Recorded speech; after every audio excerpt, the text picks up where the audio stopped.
पिछले एपिसोड में हमने देखा था कि वेंग बिस्ट सोल स्प्रिंग को लेने वाला होता है, लेकिन उससे पहले ही टैन यू तीनों सोल स्प्रिंग उठा लेता है। अब टैन यू के इस हरकत से वेंग और उसके आदमी काफी गुस्सा हो जाते हैं, लेकिन जब वेंग के आदमी को पता चलता है कि टैन यू अब स्पिरिट फिटल रिल्म के रिफाइनमेंट लेवल पर आ गया है, सब काफी डर जाते हैं। तब वेंग अपने आदमी को शांत कराता है और खुद टैन यू का सामना करने का डिसाइड करता है। वह टैन यू से कहता है कि आज मैं तुम्हारे खून से अपने कजिन को श्रद्धांजलि दूंगा। इसके बाद वेंग टैन यू पर एक पावरफुल अटैक करता है, लेकिन टैन यू अपनी फास्ट स्पीड से खुद को प्रोटेक्ट कर लेता है। अब वेंग को लगता है कि उसने टैन यू को मार दिया है, लेकिन तभी टैन यू उसे जिंदा नजर आता है और वह काफी हैरान हो जाता है। उसे यकीन नहीं होता कि टैन यू इतना फास्ट हो सकता है। फिर तभी टैन यू अचानक से उसके बिल्कुल नजदीक आ जाता है और उस पर अटैक भी करता है, लेकिन वेंग खुद को बचा लेता है। इसके बाद वेंग एक बार फिर से टैन यू पर अटैक करने की कोशिश करता है, लेकिन इस बार भी टैन यू को कुछ नहीं होता, जबकि टैन यू उसे पंच मारकर नीचे गिरा देता है। यह देख वेंग वाइंड पावर का यूज करता है और यहाँ से बच निकलने की कोशिश करता है, लेकिन टैन यू की स्पीड उसके स्पीड से ज्यादा होती है, इसलिए टैन यू उसे आसानी से पकड़ लेता है और आखिर में उस पर अपनी तलवार से अटैक कर देता है, जिसके बाद वेंग की वहीं पर मौत हो जाती है। यह नजारा देखने के बाद वेंग के लोगों की हालत खराब हो जाती है और वह लोग यहाँ से बच निकलने की कोशिश करते हैं, लेकिन तब टैन यू उनके सामने खड़ा हुआ मिलता है। अब यह लोग टैन यू से अपने जान की भीख मांगने लगते हैं और कहते हैं कि वेंग ने इस काम के लिए हमें फोर्स किया था। इस पर टैन यू कहता है कि जब वेंग जिंदा था तब तुम सब मुझे मारने के लिए उतावले हो रहे थे, लेकिन उसके मर जाने के बाद तुम सब उसी को ब्लेम कर रहे हो। इसके बाद tan you God I technique से एक आदमी को अपने वश में कर लेता है। यह देख बाकी लोग अपनी जान बचाने के लिए भागने लगते हैं। फिर टैन यू उसे कमांड देता है कि तुम उन्हें मारने के बाद खुद को भी मार देना। इसके बाद वह आदमी अपने ही लोगों को मारना शुरू कर देता है। फिर टैन यू दांतों को बाहर निकालता है और यहाँ से सनसेट फॉरेस्ट जाने के लिए निकल जाता है। तभी रास्ते में यह लोग फॉरगटेन लेक टेम्पल के ऊपर से गुजर रहे होते हैं। यह जगह बहुत ही खतरनाक होती है, इसलिए टैन यू दांतों को फास्ट स्पीड से यहाँ से निकलने के लिए कहता है, लेकिन तभी अचानक ही अंदर से सेकेंड लेवल एडल्ट स्टेज वाला एक स्टॉर्म ब्लड पाइथन इनके सामने आ जाता है। उसे देख टैन यू दांतों को तुरंत वहाँ से ऊपर की तरफ भागने के लिए कहता है, लेकिन अब पाइथन भी इनका पीछा करने लगता है। यह देख टैन यू दांतों को स्पिरिट बिस्ट बैग में वापस बुला लेता है और कुछ समय के लिए पानी के अंदर भागता है। इसके बाद टैन यू फिर से दांतों की मदद लेता है और फाइनली 48 दिन के बाद सनसेट वैली में आ जाता है, जहां मेंगई पहले से ही टैन यू के आने का इंतजार कर रही थी। अब दोनों एक दूसरे से मिलकर काफी खुश होते हैं, लेकिन सूजियान अभी तक यहाँ नहीं पहुंची थी, इसलिए मेंगई को उसके बारे में चिंता होने लगती है। तब टैन यू उसे समझाता है कि सूजियान भी कुछ समय में यहाँ आ जाएगी। फिर टैन यू मेंगई से अपने रिफाइनमेंट लेवल के बारे में बताता है। तब मेंगई बताती है कि मैं सीधा इसी जगह पर टेलीपोर्ट हो गई थी, इसलिए मैंने इस पूरे समय में मेडिटेशन किया है और 1 महीने बाद फिटल सोल रिल्म के लेवल पर आ जाऊंगी। तभी अचानक ही वहाँ पर कोई अनाउंस करता है कि सूजियान को मीरोनकुन ने बंदी बनाकर रखा है। अगर उसे बचाना है तो टैन यू और मेंगई दोनों जल्दी से सामने आ जाओ। यह सुनते ही मेंगई को सूजियान की चिंता होने लगती है और वह काफी परेशान हो जाती है। तब टैन यू उसे समझाता है कि सूजियान मेरी भी दोस्त है, इसलिए मैं उसे कुछ नहीं होने दूंगा। इसके बाद हम 3 लोगों को देखते हैं जो पिछले 1 महीने से टैन यू और मेंगई को खोज रहे हैं, क्योंकि मीरोन कुन टैन यू और मेंगई को भी अपने सामने लाना चाहता है। तभी अचानक से टैन यू मेंगई के साथ खुद इनके सामने आ जाता है। उसे देख इसमें से 2 लोग काफी डर जाते हैं। तब इनका सीनियर कहता है कि टैन यू हमें कुछ नहीं कर सकता, क्योंकि हमारा आइडेंटिटी टोकन सूजियान के पास है, इसलिए अगर टैन यू हमें मारेगा तब उसके ब्लास्ट में सूजियान भी मारी जाएगी। यह सुनकर टैन यू तुरंत ही गॉड आई टेक्निक से तीनों को अपने वश में कर लेता है। फिर वह पूछता है कि सूजियान कहाँ पर है और मीरोन कुन के यहाँ कितने आदमी हैं। तब मीरोन कुन का आदमी बताता है कि सूजियान कुमू माउंटेन स्ट्रीम के पूर्वी इलाके में है और मीरोन कुन के 30 लोग तुम्हें खोज रहे हैं, लेकिन वह सब अभी भी स्पिरिट फिटल रिल्म के लेवल पर है। अब टैन यू तुरंत ही सूजियान को बचाने का डिसाइड कर लेता है और मेंगई को इसी जगह पर उसका वेट करने के लिए कहता है, लेकिन मेंगई टैन यू को वहाँ अकेले नहीं भेजना चाहती। तब टैन यू उसे समझाता है कि मेरे लौटने तक तुम फिटल सोल रिल्म के लेवल पर आ जाओगी, जिसके बाद तुम्हारे प्रोटेक्शन में मैं भी इस लेवल को ब्रेक कर लूंगा। इसके बाद टैन यू यहाँ से निकल जाता है।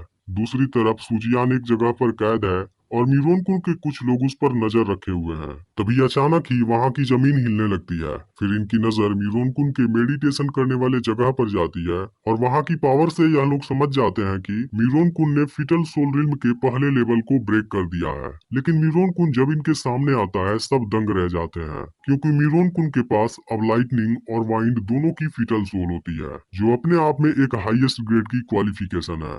अब मीरोन कुन नीचे आकर टैन यू और मेंगई के बारे में पूछता है, लेकिन उसके आदमी के पास उनके बारे में अभी भी कोई न्यूज नहीं होता। फिर मीरोन कुन और 7 दिनों तक इंतजार करने के लिए कहता है और टैन्यू के नहीं मिलने पर सूजियान को मार देने के लिए कहता है। इसके बाद वह अपने 2 आदमी को लेता है और अपने फिटल सोल को प्यूरिफाई करने चला जाता है। दूसरी तरफ लियू रुलोंग भी फिटल सोल रिल्म की लेवल पर प्रमोट हो गया है और उसे बिस्ट की फिटल सोल मिली है, जो कि एक हाईएस्ट ग्रेड वाली क्वालिफिकेशन है। इसके बाद मीरोन कुन जैसे ही एक फिटल बिस्ट की सोल को कंडेंस कर लेगा, उसकी पावर 2 गुनी हो जाएगी। तभी उसकी नजर सियाओ के ऑरा पर जाती है, जिसे कुछ समय के बाद स्पेस का फिटल सोल मिल जाता है। यह देख मीरोन कुन काफी हैरान होता है, क्योंकि यह भी हाईएस्ट ग्रेड वाली एक फिटल सोल है, जो 10,000 लोगों में से सिर्फ किसी के पास होती है। असल में लियू रुलोंग ने मीरोन कुन से फिटल सोल पिल्स लिया था, जिसकी मदद से उसकी कल्टीवेशन स्पीड बढ़ गई थी। लेकिन सियाओ ने यह सब बिना किसी मेडिसिन के हेल्प से किया है। इसके बाद लियू रुलोंग उसके पास जाता है और उसे लो ग्रेड वाली स्पिरिट तलवार गिफ्ट करता है। फिर सियाओ पूछती है कि टैन्यू के साथ आपकी प्रॉब्लम को सॉल्व करने का क्या कोई दूसरा तरीका नहीं है, जिस पर लियू रुलोंग कहता है कि टैन्यू ने मेरी फैमिली को मारा है, मैं इसका बदला जरूर लूंगा और यह सब तभी खत्म होगा जब हम दोनों में से कोई एक मरेगा। फिर वह सियाओ से कहता है कि इस मैटर से तुम्हारा कुछ लेना देना नहीं है, इसलिए तुम इसके बीच मत आना। अब सियाओ यूनिवर्स सोल स्प्रिंग खोजना चाहती है, इसलिए ली रुलोंग यहीं पर उसका वेट करने के लिए कहता है और सियाओ यहाँ से चली जाती है। असल में लियू रुलोंग सियाओ को सूजियान वाले मैटर के बारे में पता नहीं चलने देना चाहता, क्योंकि पता चलने पर वह इसे रोक देगी। इसके बाद लियू रुलोंग मीरोन कुन से मिलने जाता है, लेकिन मीरोन कुन वहाँ नहीं होता।